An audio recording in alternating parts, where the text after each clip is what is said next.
सा मैं आपको रिकैप दे देती हूँ। तो आपका क्या होता है, लॉजिकल रीजनिंग के 20 क्वेश्चंस आते हैं और हर क्वेश्चन 3 मार्क्स का होता है। तो अगर मैं सी के साथ ए कर दूंगी तो बी अपने आप चढ़ा हुआ आएगा। क्यों? क्योंकि ए और बी साथ में रहेंगे। ठीक है। लॉजिकल डिडक्शन के जो क्वेश्चंस होते हैं लगते बहुत लेंदी है क्योंकि उसमें पैराग्राफ इन्वॉल्व होता है, बट आपको करना क्या है। तो बच्चों, कैसी चल रही है बिटसैट की तैयारी? अब तो आपकी बिटसैट की तैयारी को एक किक स्टार्ट मिल ही चुका होगा। अभी तक आप फोकस कर रहे थे फिजिक्स केमिस्ट्री मैथ या फिर फिजिक्स केमिस्ट्री बायोलॉजी पर इस सीरीज के साथ आप फोकस कर सकते हैं अपनी इंग्लिश और लॉजिकल रीजनिंग पर भी। तो आई होप आप इंग्लिश और लॉजिकल रीजनिंग को भी उतनी ही इंपॉर्टेंस दे रहे हैं और उसके लिए भी पढ़ाई कर रहे हैं। ये सीरीज आपको उस पढ़ाई में हेल्प करेगी। ठीक है। So don't miss out on this series, don't miss out on these lectures of English and logical reasoning। आज लॉजिकल रीजनिंग का सेकेंड लेक्चर है और आज इस लेक्चर में हम बात करने वाले हैं लॉजिकल डिडक्शन की। ओके, तो थोड़ा सा मैं आपको रिकैप दे देती हूँ। तो आपका क्या होता है, लॉजिकल रीजनिंग के 20 क्वेश्चंस आते हैं और हर क्वेश्चन 3 मार्क्स का होता है। तो इसका मतलब लॉजिकल रीजनिंग के टोटल कितने मार्क्स हुए? 60 मार्क्स हुए। एंड लॉजिकल रीजनिंग के जो क्वेश्चंस होते हैं वो बहुत ही आसान आते हैं, तो आप बहुत आसानी से ये 60 मार्क्स कैप्चर कर सकते हैं। ठीक है। Do not lose out on the 60 marks. In 60 marks को बिल्कुल गवाइएगा मत, इन 60 मार्क्स को ज़रूर लीजिएगा क्योंकि यही 60 मार्क्स आपके स्कोर को शूट अप कर सकते हैं। Okay, so that was a brief understanding of कितने मार्क्स का लॉजिकल रीजनिंग होता है ना। लॉजिकल रीजनिंग के वेराइटी ऑफ क्वेश्चंस आते हैं, जैसे कि पिछली क्लास में हमने पढ़ा था एनालॉजी, कोडिंग, डिकोडिंग और क्लासिफिकेशन के कुछ क्वेश्चन सॉल्व करे थे। हमने उनके बारे में चर्चा की थी और कुछ क्वेश्चन सॉल्व करे थे। ठीक है। आज हम क्या करने वाले हैं, आज हम लॉजिकल डिडक्शन के कुछ क्वेश्चंस को सॉल्व करने वाले हैं और उनके ऊपर कुछ चर्चा करने वाले ना। लॉजिकल डिडक्शन के जो क्वेश्चंस होते हैं वो जनरली वर्बल होते हैं। वर्बल का क्या मतलब है, आपके पास बहुत सारी पीसेस ऑफ इंफॉर्मेशन गिवन होगी, मतलब बहुत सारा आपको टेक्स्ट गिवन होगा, उस टेक्स्ट को पढ़कर आपको डिडक्शन करने होंगे और उस डिडक्शन से कुछ जैसे कॉम्प्रिहेंशन टाइप क्वेश्चन नहीं होता, जैसे एक आपके पास पैराग्राफ हो गया और उसके बाद 3 क्वेश्चंस हो गए या 4 क्वेश्चंस हो गए सॉल्व करने के लिए। तो लॉजिकल डिडक्शन के भी मोस्टली क्वेश्चंस ऐसे ही आते हैं जहाँ पे आपके पास पैराग्राफ होगा, जिस पैराग्राफ में बहुत सारी इंफॉर्मेशन गिवन होगी, उस इंफॉर्मेशन को आपको डिड्यूस करना होगा और बेस्ड ऑन दोज डिडक्शंस आप उस कॉम्प्रिहेंशन के 3 या 4 जितने भी क्वेश्चंस आए उनको सॉल्व कर सकते हैं। ठीक है। और थोड़े बहुत आपके स्टेटमेंट कंक्लूजन के भी क्वेश्चंस आते हैं जो कि लॉजिकल डिडक्शन में ही फॉल करते हैं। तो चलिए पहले क्वेश्चन पे जाते हैं। जैसे कि मैंने बोला था कि क्वेश्चन में क्या होता है, आपको बहुत सारी इंफॉर्मेशन गिवन होती है इन अ पैराग्राफ फॉर्म, हमें वो इंफॉर्मेशन डिड्यूस करनी होती है एंड आफ्टर डिडक्शंस क्वेश्चंस को सॉल्व करना होता है। जैसे कि यहाँ पर क्या गिवन है कि we have to form a combination of 3 colors such that, मतलब अपने पास कितने कलर्स है? 7 कलर्स है, A, B, C, D, E, F and G। ठीक है। अब 3 कलर्स बनाने हैं इन 7 कलर्स में से, बेसिकली 3 कलर्स सेलेक्ट करने हैं इन 7 कलर्स में से, लेकिन आपको कुछ कंडीशंस का ध्यान रखना होगा। जैसे कि अगर A चोजन है तो B must also be chosen, मतलब ये दोनों साथ में आएंगे। अगर A आएगा तो B भी आएगा। ठीक है। और C और D can not be chosen together, इसका मतलब इन दोनों में लड़ाई हो रही है। अगर C आया तो D नहीं आएगा और अगर D आया तो C नहीं आएगा। तो अगर मैं यहाँ पर A, B, एक ऑप्शन मेरे पास क्या हो गया C का और एक ऑप्शन मेरे पास क्या हो गया A, B, D, तो ये एक कॉम्बिनेशन हो गया 3 कलर्स का, ये दूसरा कॉम्बिनेशन 3 कलर्स का हो गया, क्योंकि A और B तो साथ आएंगे और C और D साथ नहीं आ सकते। And third piece of information, either C or A or both must be chosen, मतलब या तो A चूज होगा या तो C चूज होगा या दोनों होंगे। ऐसा कोई कॉम्बिनेशन नहीं बनाएंगे हम जहाँ पे A या C ना हो। तो जैसे इन दोनों कॉम्बिनेशन में हमने देख लिया है कि A, B, C है, दोनों चोजन है, A और C, यस, और A और B साथ में भी है, परफेक्ट। A, B, D में भी A और B साथ में है और A चोजन है। Now let's talk about next. अगर मैं A, B के साथ E भी कर सकती हूँ और A, B के साथ F भी कर सकते हैं। ठीक है। और सिमिलरली ए बी के साथ हम जी भी कर सकते हैं। तो ए बी के साथ सी भी आ सकता है, डी भी आ सकता है, ई भी आ सकता है, एफ भी आ सकता है, जी भी आ सकता है, क्योंकि ए और बी तो हमेशा साथ में आएंगे। अब अगर मैं ए को हटा दूं तो बी भी हट जाएगा, पर सी और डी साथ में नहीं आ सकते। तो एक कॉम्बिनेशन क्या बन गया, सी ई एफ, दूसरा कॉम्बिनेशन हो गया सी ई जी, और तीसरा कॉम्बिनेशन हो गया सी एफ जी। अब देखो इसमें क्या हो रहा है, सी सिलेक्ट हो रहा है, तो हमारी थर्ड कंडीशन तो वैलिड हो रही है, साथ के साथ हमारी दूसरी कंडीशन भी वैलिड हो रही है। ठीक है, तो कोई एक कॉम्बिनेशन डी ई एफ का बनेगा ही नहीं, क्योंकि आइदर ए या सी होना जरूरी है। जैसे इसमें क्या हो रहा है, ए और सी दोनों आ रहे हैं, इसमें ए आ रहा है, ए आ रहा है, ए आ रहा है, ए आ रहा है, इसमें सी आ रहा है, सी आ रहा है, सी आ रहा है। तो अगर मैं सी के साथ ए कर दूंगी तो बी अपने आप चढ़ा हुआ आएगा। क्यों? क्योंकि ए और बी साथ में रहेंगे। ठीक है, तो आपके पास ये सारे पॉसिबल कॉम्बिनेशंस हो गए, A B C, A B D, A B E, A B F, A B G, C E F, C E G and C F G. ठीक है, चलिए आगे बढ़ते हैं। अब क्वेश्चन में बोला है कि विच of the following combinations of colours confirm the condition. अब देखो ऑप्शन ए सी डी, सी और डी तो साथ में आ ही नहीं सकते, क्योंकि उनकी तो लड़ाई हो रखी है, सी और डी साथ में नहीं आ सकते, तो ये रिजेक्ट हो गया। सिमिलरली ये भी रिजेक्ट हो गया, क्योंकि यहां पर भी सी और डी साथ में हमने रख दिया है, तो ऑप्शंस ए और सी तो रिजेक्ट हो गए। Process of elimination. Now let's talk about this C E G, पीछे जाकर देखते हैं एक बार। ठीक है, अगर आप यहां पर देखोगे तो सी ई जी एक पॉसिबल कॉम्बिनेशन है। चलिए आगे चलते, ए ई एफ। अब यहां पे क्या गड़बड़ है, यहां गड़बड़ क्या है, ए तो है लेकिन बी नहीं है, और हमने अभी एक कंडीशन में देखा था कि if A is chosen then B must also be chosen. तो इसका मतलब ये वाला जो ऑप्शन है ये क्या होगा, ये भी रिजेक्ट होगा, क्योंकि ए के साथ बी नहीं है। तो option D is the correct answer. Alright, ठीक है, तो क्या है, option D is the correct answer. C E G is the possible combination following the given condition. Next, if D is chosen, which of the following pairs of colors must also be chosen? देखो अगर D chosen है तो C नहीं आ सकता, तो दो options eliminate हो गए, क्योंकि D और C साथ में नहीं आ सकते। तो अगर D ऑलरेडी chosen है तो या तो आप E और G ले लो, लेकिन मैं ये भी नहीं ले सकती हूं, क्योंकि A और C या दोनों में से कोई एक होना जरूरी है। तो अगर D ऑलरेडी चोजन है और D के साथ C नहीं आ सकता, तो सिर्फ A आ सकता है, और अगर A आ गया तो B भी तो साथ में आएगा। आंसर क्या हो गया, ऑप्शन ए। ऑप्शन B भी एलिमिनेट हो जाएगा। क्यों? क्योंकि A के साथ यहाँ पर G गिवन है, बट अगर A सिलेक्ट हो रहा है तो B भी सिलेक्ट होगा। तो only possible trio if D is already chosen would be D A B।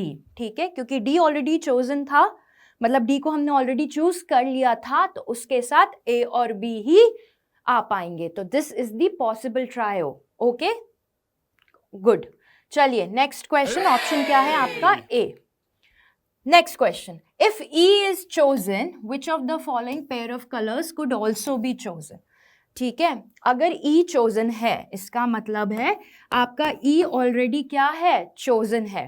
अब उसके बाद बताइए कि इन पॉसिबल पेयर्स में से कौन सा पेयर पॉसिबल है, मतलब इन गिवन पेयर्स में से कौन सा पेयर पॉसिबल है। नाउ C और D साथ आ सकते हैं, नहीं आ सकते, ऑप्शन एलिमिनेटेड। ठीक है, A और F साथ में आ सकते हैं, नहीं आ सकते, क्योंकि A के साथ हमेशा B आएगा। A और C साथ में आ सकते हैं, नहीं आ सकते, क्योंकि A के साथ हमेशा B आएगा। तो बचा क्या, option D, E C F। This is the possible trio if E is already chosen, which of the following pair of colors could also be chosen? The answer is option D, which is C and F। Alright, ठीक है, तो ऐसे ही questions आते हैं, pieces of information given होगी, उन pieces of information को read करके, समझ के, रिड्यूस करके हम गिवन क्वेश्चंस को सॉल्व करेंगे। चलिए, okay, so let's move on and talk about this second paragraph. तो आपको अभी तक ये तो समझ में आ गया होगा कि लॉजिकल डिडक्शन के क्वेश्चंस का पैटर्न कैसा रहता है, पैराग्राफ गिवन होता है, इस पैराग्राफ में आपको कुछ पीसेस ऑफ इंफॉर्मेशन गिवन होती है, उन पीसेस ऑफ इंफॉर्मेशन को डिड्यूस करके आप फॉलोइंग क्वेश्चंस को आंसर करते हैं। तो इस क्वेश्चन में भी यही हो रहा है, आपके पास एक पैराग्राफ गिवन है और इससे फॉलो करते हुए कुछ 3-4 क्वेश्चंस होंगे जो अपन सॉल्व करेंगे। तो let's first deduce what has been given to us in this paragraph. तो there are 6 people, P, Q, R, S, T and U, each having different weight. तो 6 लोगों की बात हो रही है, P, Q, R, S, T, U, और 6 का weight different है. Now, the first piece of information about their weight has been given. Basically, यहाँ पर क्या given है? यहाँ पर हमें given है कि P is heavier than U but lighter than Q. That's first piece of information. Then it is given that T is heavier than R but lighter than P. दूसरी piece of information.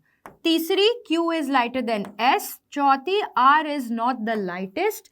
And पांचवी, the second lightest person weighs 52 kilograms while the third heaviest person weighs 64 kilogram. Now पहली 4 information जो कि हमारे square bracket में हमें क्या करेगी, हमें हेल्प करेगी ये डिड्यूस करने में कि इन 6 लोगों के वेट्स का रैंकिंग ऑर्डर क्या होगा। एंड बेस्ड ऑन दैट हम लोग बची हुई 2 इंफॉर्मेशन से आगे के क्वेश्चंस को सॉल्व करेंगे। तो पहले हम क्या करेंगे, इन 4 पीसेस ऑफ इंफॉर्मेशन को डिड्यूस करेंगे, उनका रैंकिंग ऑर्डर निकालेंगे।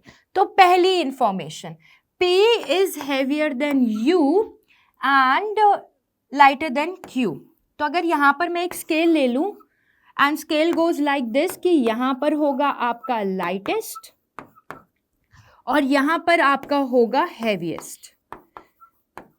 ठीक है, स्केल ऐसा है कि हम चालू हो रहे हैं हैवीएस्ट से और हम जाएंगे टुवर्ड्स लाइटेस्ट। तो यहाँ पर गिवन क्या है, P is heavier than U, absolutely, but lighter than Q, बिल्कुल। तो Q का वेट ज्यादा है P से और P का वेट ज्यादा है U से। चलिए, T is heavier than R but lighter than P। तो T क्या है, R से हैवी है, हेवियर है, मतलब R से उसका वेट ज्यादा है, पर P से वेट कम है। तो T का वेट P से तो कम है पर R से ज्यादा है। ठीक है, तो यहां पर हमने क्या करा, सेकेंड पीस ऑफ इंफॉर्मेशन को डिड्यूस कर लिया। क्या किया उससे, मतलब क्या डिडक्शन निकाला हमने ये डिडक्शन निकाला कि जो T का वेट है वो R से ज्यादा है पर P से कम है। Now third piece of information, Q is lighter than S।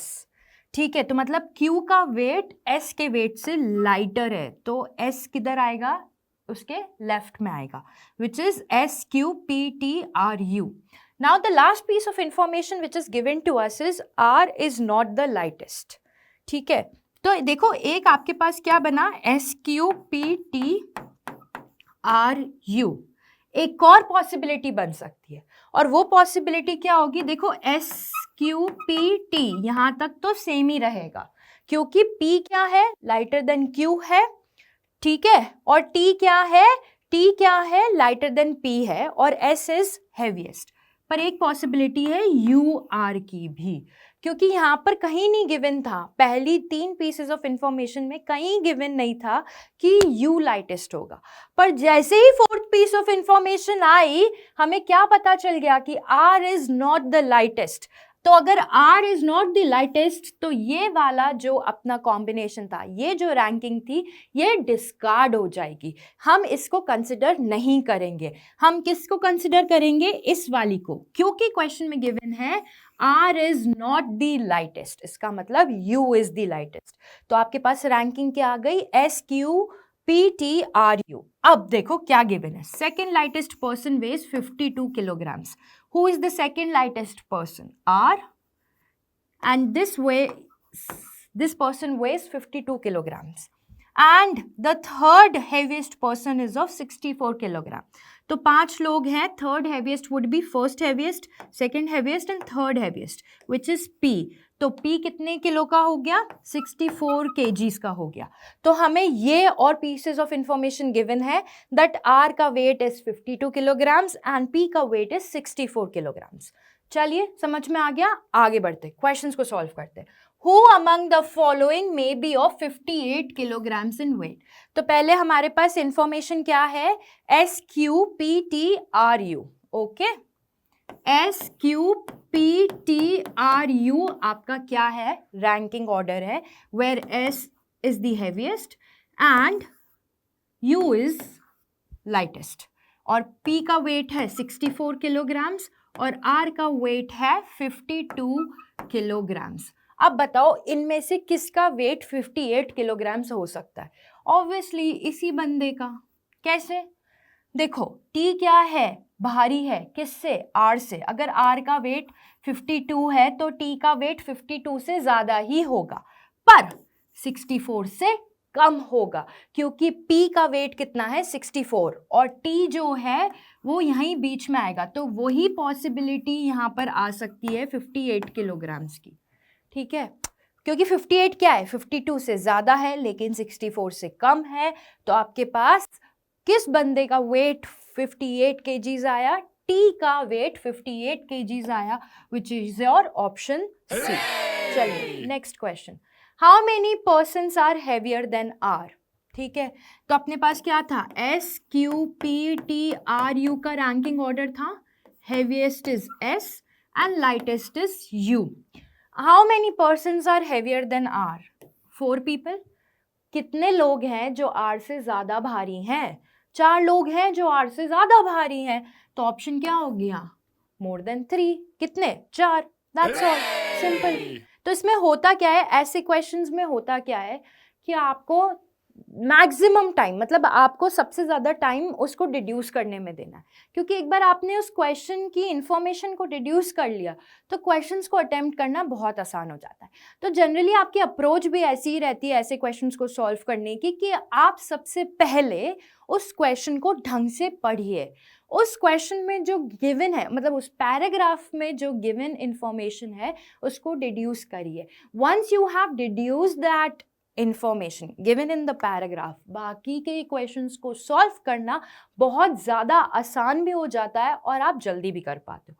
चलिए ठीक है, विच ऑफ द फॉलोइंग में represent the weight of the Q. तो आपके पास क्या है, SQPTRU। अब मुझे पता है P का वेट कितना था, 64 kgs था और R का वेट था 52 kgs। बताओ विच ऑफ द फॉलोइंग में represent the weight of Q। Now Q का जो वेट होगा वो 64 से ज़्यादा ही होगा। अब देख लो चारों ऑप्शन में से कहाँ पर आपको कोई भी वैल्यू जो मिल रही है वो 64 से ज़्यादा है। 62 नहीं है, 60 नहीं है, 58 नहीं है, ऑप्शन बी। ठीक है, तो ये हमें गिवन था, मतलब ये हमने डिड्यूस करी रैंकिंग ऑर्डर, और P का वेट 64 क्वेश्चन में गिवन था, उसको इस्तेमाल करते हुए हमने बोला कि Q का जो वेट होगा वो 64 से ज़्यादा होगा, और इन चारों ऑप्शन में से सिर्फ एक ही ऑप्शन हमें एक ऐसा नंबर दे रहा है जो कि 64 से ज़्यादा है, which is option B. Hence the answer is option B. ठीक है, तो समझ में आ गया। फर्स्ट रीड द क्वेश्चन, मतलब रीड द पैराग्राफ, उस पैराग्राफ की सारी इंफॉर्मेशन को डिड्यूस करो।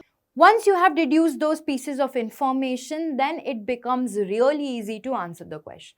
जैसे कि इस क्वेश्चन में हमें बहुत सारी pieces of information given है, ठीक है। तो बोला क्या है, a group of 3 or 4 has to be selected from 7 persons. Among those 7, 2 women are there, Fiza and Kavita, and 5 men are there, Ram, Sham, David, Peter and Rahim.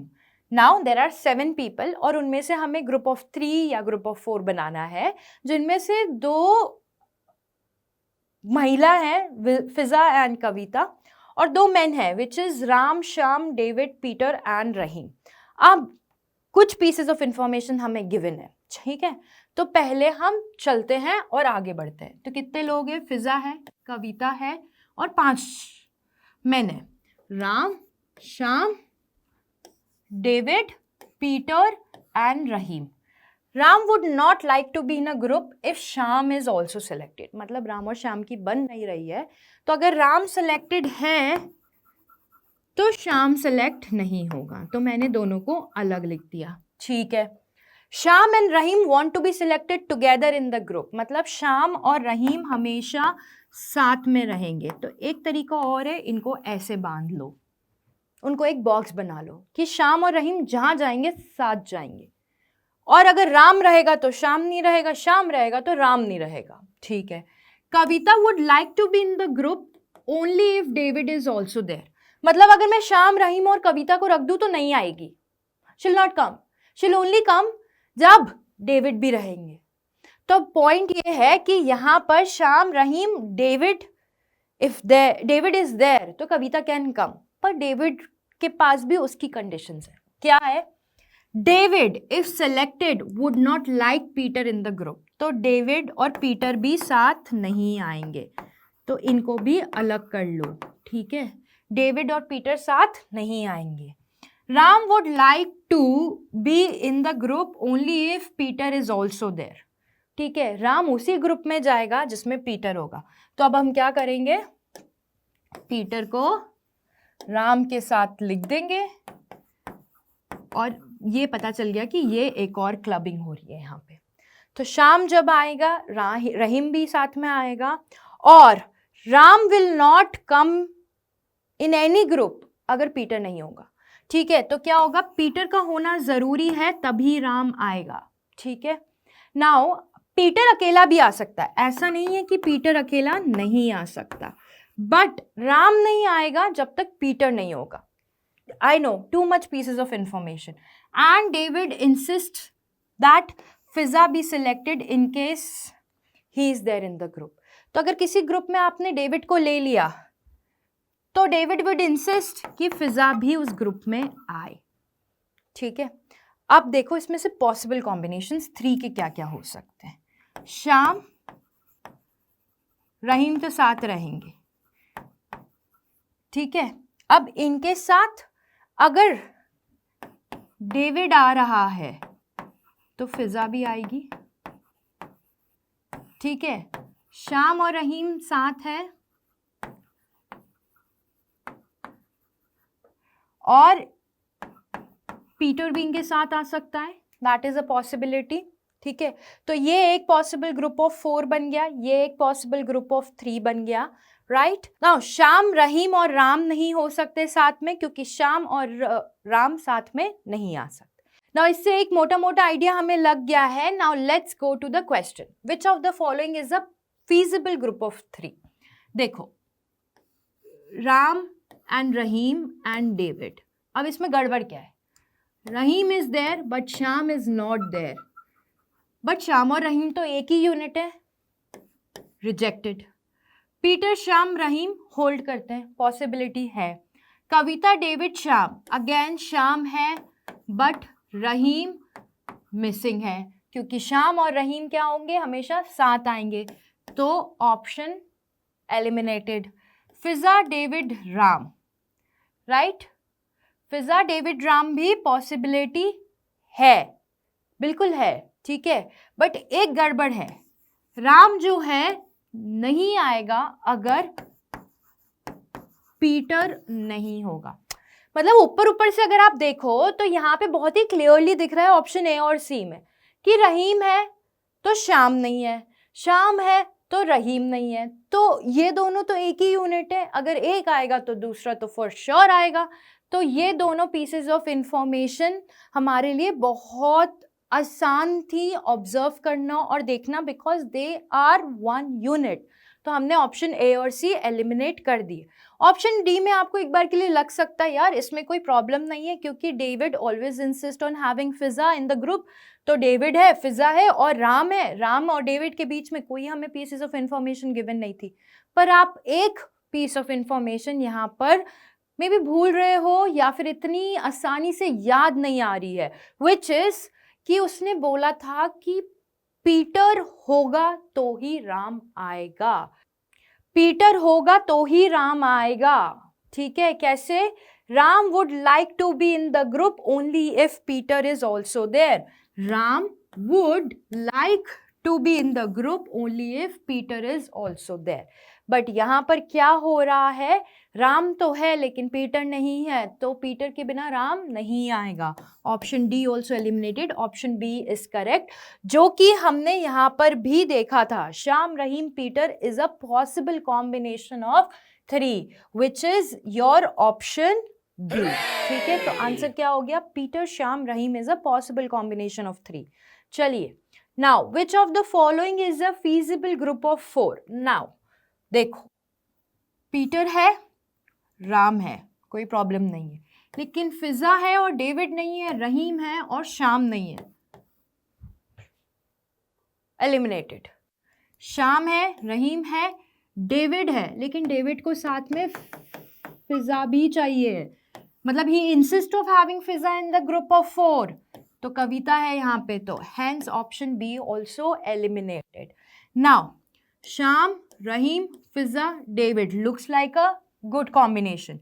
Now David is there. David insists on having Fiza. है. Ram is there and Peter is there. But एक चीज और ध्यान रखो, David will not come if Peter is in the group. Hence option D also eliminated. तो यहाँ पर आपको जो भी pieces of information given होती है, उन pieces of information को आप क्या करो, deduce करो, और deduce करके इन questions को answer करो. कहीं ना कहीं कोई ना कोई option eliminate हो ही रहा होगा based on the information given to us in the question. जैसे कि first option eliminate हो रहा था रहीम और श्याम के unity से, ठीक है, और सेकंड ऑप्शन एलिमिनेट हो रहा था कि यहाँ पे श्याम और रहीम तो साथ में है, लेकिन David insist on having Fiza on the group, but instead कौन थी, Kavita. Hence option B also eliminated. Option D कैसे एलिमिनेट हो गया कि David said I would not be on the group if Peter is there, तो इसका मतलब डेविड और पीटर साथ में नहीं आ सकते. Option D eliminated.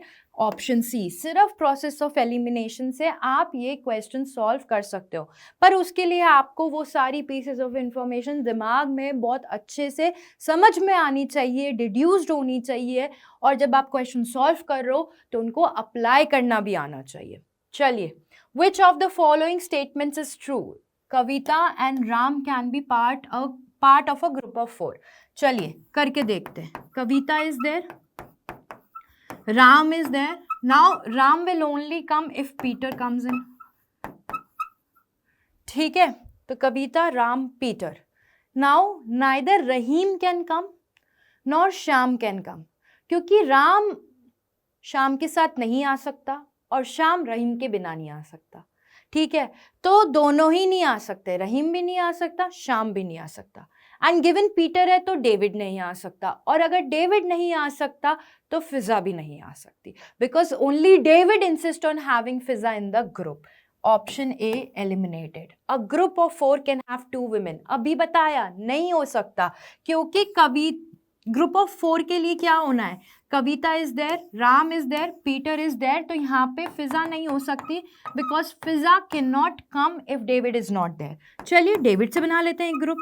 ठीक है, तो डेविड है, फिजा है, कविता है. अब आप किसको लाओगे, डेविड के साथ पीटर नहीं हो सकता, नहीं हो सकता, तो आप बोलोगे राम ले आएंगे, नहीं आ सकता, क्योंकि राम पीटर के बिना नहीं आएगा. डेविड के साथ पीटर नहीं हो सकता, पीटर के बिना राम नहीं आएगा, और श्याम और रहीम तो एक साथ ही आएंगे. तो आपके पास कभी ये कॉम्बिनेशन बन ही नहीं पाएगा where there is a group of 4 that can have 2 women. मतलब ये कॉम्बिनेशन बन ही नहीं सकता. डेविड, फिजा, कविता, 2 ही तो women थी, फिजा और Kavita. Now Fiza is there, David will be there. Now Ram can not come because Peter नहीं है, और पीटर और डेविड साथ नहीं आ सकते, और श्याम और रहीम साथ में आते हैं. So many names, so much confusion, I understand, but ऐसे क्वेश्चंस को सॉल्व करने का यही तरीका होता है कि आप अपने दिमाग में वो पीसेस ऑफ इंफॉर्मेशन बार बार दोहराते रहिए, रिपीट करते रहिए, क्योंकि आप जितनी बार उनको रिपीट करेंगे उतनी बार आपको समझ में आएगा कि वो क्या कहना चाह रहे हैं, और आपको अप्लाई करने में भी आसानी होगी. अ group of 4 can have all 4 men. नहीं हो सकता, नहीं हो सकता. देख लो, ओके, डेविड तो वैसे ही पिक्चर से गायब है क्योंकि उसके साथ तो फिजा आएगी. चलिए, Ram, Peter, Shyam and Rahim. This is the only possible combination of 4. But ये भी possible नहीं है. Ram and Sham cannot come together. तो कोई भी group of 4 नहीं बनेगा जहाँ पर all 4 are 4 men. तो आंसर क्या है? Option D. इनमें से कोई भी ऑप्शन करेक्ट नहीं है. हमें क्वेश्चन पूछ क्या रहा था? Which of the following statements is true? None of the following statement is true, hence the option is D. ठीक है, तो ये आपका सबसे ज्यादा कॉम्प्लिकेटेड पैराग्राफ था, क्योंकि यहाँ पे एक तो हमारे पास बहुत सारी पीसेस ऑफ इंफॉर्मेशन गिवन थी और बहुत स्ट्रेट फॉरवर्ड कोई ग्रुप बनकर नहीं आ रहा था. जैसे कि पिछले क्वेश्चन में क्या हो रहा था कि वेट्स के साथ हमने इंफॉर्मेशन डिड्यूस करी थी और एक रैंकिंग ऑर्डर निकाल लिया था. उसके बाद वैसे क्वेश्चंस को सॉल्व करना बहुत आसान हो जाता है. सिमिलरली जो आपका फर्स्ट वाला भी था, that was also very straight forward. You could jot down the possible combinations of 3. पर यहाँ पर बात क्या हो रही थी? यहाँ पे सिर्फ ये नहीं बोला था कि आपको ग्रुप ऑफ 3 बनाना है या ग्रुप ऑफ 4 बनाना है. यहाँ पे बात क्या हो रही थी कि ग्रुप ऑफ 3 भी हो सकता है, ग्रुप ऑफ 4 भी हो सकता है, with a lot of pieces of information, and that's why this could be a little confusing, this question could be a little tedious. but एक बार जब आप ऐसे questions को समझना चालू कर देते हैं और आप उनकी pieces of information को deduce करना सीख लेते हैं, तो ऐसे questions भी आपके लिए काफ़ी आसान हो सकते हैं. चलिए नेक्स्ट क्वेश्चन पे चलते हैं. अब ये जो है आपका बहुत ही स्ट्रेट फॉरवर्ड क्वेश्चन है, स्टेटमेंट्स और कंक्लूजन का क्वेश्चन. ऐसे क्वेश्चंस को सॉल्व करने का एक ही तरीका होता है, वेन डायग्राम. तो वेन डायग्राम्स क्या करते हैं? ऐसे क्वेश्चंस को सॉल्व करने में आपकी बहुत ज़्यादा हेल्प करते हैं, बहुत ज़्यादा मदद करते हैं. जैसे कि यहाँ पर हमारे पास स्टेटमेंट्स गिवन है, तो अब मैं क्या करूँगी, इन स्टेटमेंट्स को रीड करके डिड्यूस करके एक वेन डायग्राम बनाऊंगी. तो सम फ्रूट्स आर मैंगोज. क्या हो रहा है यहाँ पर? Some fruits are mangoes. तो ये अगर फ्रूट्स का सेट हो गया, सम फ्रूट्स आर मैंगोज, तो एक पॉसिबिलिटी ये हो गई और दूसरी पॉसिबिलिटी हो गई कि सम फ्रूट्स आर मैंगोज. तो ये आपके हो गए हैं फ्रूट्स, ठीक है, और ये आपके हो गए हैं मैंगोज. सिमिलरली ये सेट आपका हो गया है फ्रूट्स का, ठीक है, और ये सेट हो गया है आपका मैंगोज का. Got my point? ठीक है. अब बोला है सम फ्रूट्स आर नॉट गुआवास, तो सम फ्रूट्स आर नॉट गुआवास, ठीक है. तो एक पॉसिबिलिटी ये हो गई कि सम फ्रूट्स आर नॉट गुआवास, क्योंकि ये सारे जो फ्रूट्स हैं ये गुआवास नहीं है. और एक पॉसिबिलिटी इसी में क्या हो जाएगी, some fruits are not guavas. Similarly यहाँ पर भी क्या होगा, एक पॉसिबिलिटी ये होगी और दूसरी पॉसिबिलिटी उसके बाहर होगी, some fruits are not guavas. ठीक है, तो ये आपके पास possible combination of Venn diagrams हो जाएगा. नाउ कंक्लूजन क्या है? All fruits are mangoes. यहाँ पर देखो, all fruits are not mangoes. Here all fruits are mangoes नहीं हो रहा, ठीक है. यहाँ पर कहीं पर हो रहा है. ये क्या है? फ्रूट्स है, ये मैंगोज है, ये गुआवाज है, ये गुआवाज है, ये गुआवाज है, ठीक है. ये क्या है आपके? मैंगोज, फ्रूट्स और गुआवाज. कहीं भी नहीं हो रहा, किसी भी कॉम्बिनेशन में नहीं हो रहा, but all fruits are mangoes. तो ये कंक्लूजन तो नहीं निकल कर आ रहा है. ऑल मैंगोज आर फ्रूट्स, यहाँ पर भी देख लो, all mangoes are not fruits. यहाँ पर बोल सकते हो कि ऑल मैंगोज आर फ्रूट्स, ठीक है, बट देर आर केसेस जहाँ पे all mangoes are not fruits, ठीक है. तो ये भी आपका नहीं होगा. अब यहाँ पर मैं आपको एक छोटा सा ट्विस्ट देती हूँ. यहाँ पे बहुत ही इम्पेरेटिव स्टेटमेंट लिखा है, इसका मतलब है ये कंक्लूजन एकदम डिसाइसिव कंक्लूजन है, ठीक है.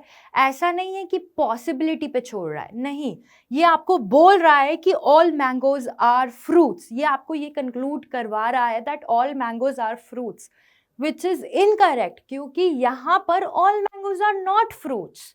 अब इसी क्वेश्चन को अगर हम थोड़ा सा पॉसिबिलिटी पे छोड़ते, that all mangoes can be fruits, ठीक है. अगर मैं यहाँ पे इसको लिख देती, all mangoes can be fruits, अगर मैं यहाँ ये स्टेटमेंट होता, मतलब ये अगर आपका कंक्लूजन होता, तो ये ट्रू कंक्लूजन होता. क्यों? क्योंकि all mangoes can be fruits. Can be, और आर का अंतर है। किसका अंतर है? यहाँ पर क्या हो रहा है, कैन बी लिखा है और यहाँ पर आर लिखा है। ये बहुत ही डिसाइसिव कंक्लूजन दे रहा है और ये पॉसिबिलिटी पे छोड़ के जा रहा है। बिकॉज ये बहुत डिसाइसिव कंक्लूजन दे रहा है कि हाँ, either this would be true or false, there is no possibility of it, all mangoes are fruits। ये बोल रहा है कि all mangoes are fruits। नहीं भाई, नहीं है। hence this is also not a conclusion। बस अंतर कहाँ आता, अगर स्टेटमेंट होता all mangoes can be fruits, can be आपको possibility देता तो ये कंक्लूजन ट्रू हो जाता, क्योंकि all mangoes can be fruits, वो किसी एक केस में भी हो रहा होता तो हम उसको करेक्ट कंक्लूजन मांगते। But well, in this case answer is option D, neither conclusion 1 nor conclusion 2 is true, and the answer is option D. Alright, so this was our last question. I hope आपको समझ में आ गया होगा कि logical deduction के जो questions होते हैं लगते बहुत लेंदी है क्योंकि उसमें पैराग्राफ इन्वॉल्व होता है, बट आपको करना क्या है, पैराग्राफ की इंफॉर्मेशन को डिड्यूस करना है and based on this deductions, based on those deductions आपको क्वेश्चंस आंसर करने हैं। और another variety of using statement conclusion questions, मतलब जहाँ पे कुछ स्टेटमेंट्स होंगे और कुछ कंक्लूजन्स ड्रॉ कर रहे होंगे हम, बेस्ड ऑन दो स्टेटमेंट्स एंड दोज कंक्लूजन्स आपको क्वेश्चंस को आंसर करना होता है। ठीक है, the best way to do these questions or attempt these questions is through Venn diagrams। Venn diagrams pictorially आपको बहुत ज़्यादा हेल्प करेंगे उन स्टेटमेंट्स को रीड करने में as well as conclusions draw करने में। ऑलराइट, आई होप आपको ये लेक्चर समझ में आया होगा। अगर कुछ कंफ्यूजन रही है तो प्लीज़ हमें चैट बॉक्स में ज़रूर बता दीजिए, so that we can cater to your confusions later as well। Thank you.